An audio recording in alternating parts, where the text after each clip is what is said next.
masyarakat Lampung ya, kaitannya dengan falsafahnya ya, itu memiliki piil pesenggiri ya. Piil pesenggiri itu adalah merupakan harga diri ya, dalam artian masyarakat Lampung harus menjaga kehormatan dirinya.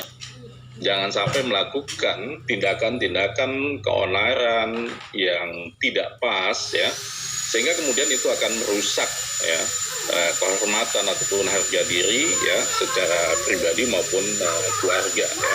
Itu yang disebut dengan piil pesenggiri pada masyarakat Lampung ya. Demikian pula muatannya ya, ada yang disebut dengan nemui nyimah ya. Nemui nyimah itu adalah welcome ya, menerima pendatang ya, menjamu tamu ya, itu dengan ramah ya. Kemudian ngah nyapur ya, bergaul ya, siap berinteraksi ya, siap berdialog ya. Kemudian yang ketiga adalah sakai sambayan ataupun gotong royong ya. Maka pada masyarakat Lampung itu sudah tertanam ya karakter yang sedemikian ya, yang itu adalah identik dengan sikap-sikap yang moderat ya. Maka kemudian muncul sebutan ya, ada istilah ruwajurai. Ruwajurai itu dulu dimaksudkan adalah ada dua suku pada masyarakat adat Lampung ya, yang pesisir dan yang pepadun ya. Tapi kemudian itu juga kemudian dimaknai ruwajurai itu adalah masyarakat asli ya, kemudian masyarakat pendatang ya. Jadi sedemikian rupa ya karakter pada masyarakat Lampung yang insya Allah itu adalah cukup moderat ya, jadi identik dengan karakter moderat ya. Dan kalau kita lihat konflik-konflik yang terjadi ya, seperti konflik Bali Nuraga, demikian pula konflik di Lampung Tengah ya, itu memang dalam hal-hal lain ya, bukan persoalan kaitannya dengan agama ya. Jadi kaitannya dengan pelecehan seksual, kemudian kaitannya dengan penegakan hukum kayak konflik di Lampung Tengah itu ya. Jadi secara keseluruhan ya, kaitannya dengan karakter moderat itu memang sudah terbentuk pada masyarakat Lampung ya. Demikian pula itu sudah terbukti ya, sebagai miniatur Indonesia dengan beragam suku pendatang ya, itu kemudian sudah mampu merawat sedemikian rupa ya, sudah terjaga sedemikian rupa ya. Kemudian sedikit mungkin kaitannya dengan apa yang disampaikan Bu Hanifah tadi dan sudah banyak dijawab oleh Pak Lukman dan demikian pula oleh Ibu Rahini ya.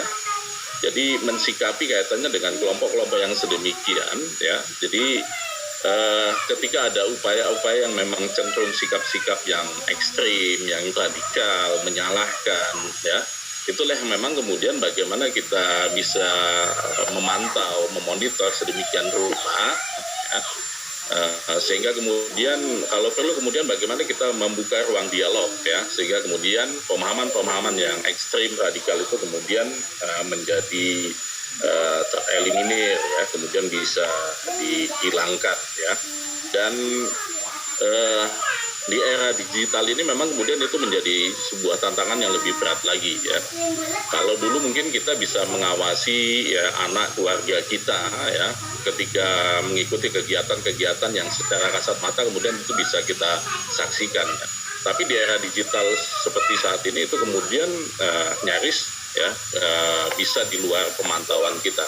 Maka ini juga mungkin menjadi tantangan ya, terutama bagi orang tua, kaum ibu ya, demikian pula kita semua, bagaimana kemudian bisa ya memantau, demikian pula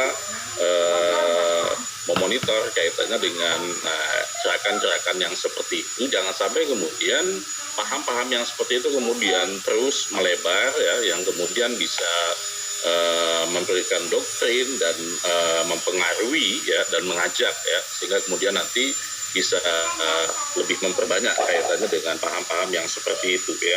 Maka di akhir kata ya, bagaimana kita ya kemudian merawat bangunan moderasi masyarakat Indonesia itu yang sudah terbentuk sedemikian rupa ya. Dan moderasi beragama itu adalah bukan suatu hal yang baru gitu ya, Tapi memang kemudian ketika di zaman Pak Lukman Hakim Saifuddin sebagai menteri ya, itu kan sebenarnya ingin menggugah ya. Jangan sampai kemudian ada dominasi paham-paham yang ekstrim, yang radikal ya, sehingga kemudian itu bisa merusak kaitannya dengan tatanan kehidupan berbangsa dan bernegara yang sudah terbentuk sedemikian rupa. Jadi intinya adalah bagaimana kemudian kita ikut ambil bagian menjaga dan merawat bangunan moderasi masyarakat Indonesia atau masyarakat Indonesia yang moderat tersebut.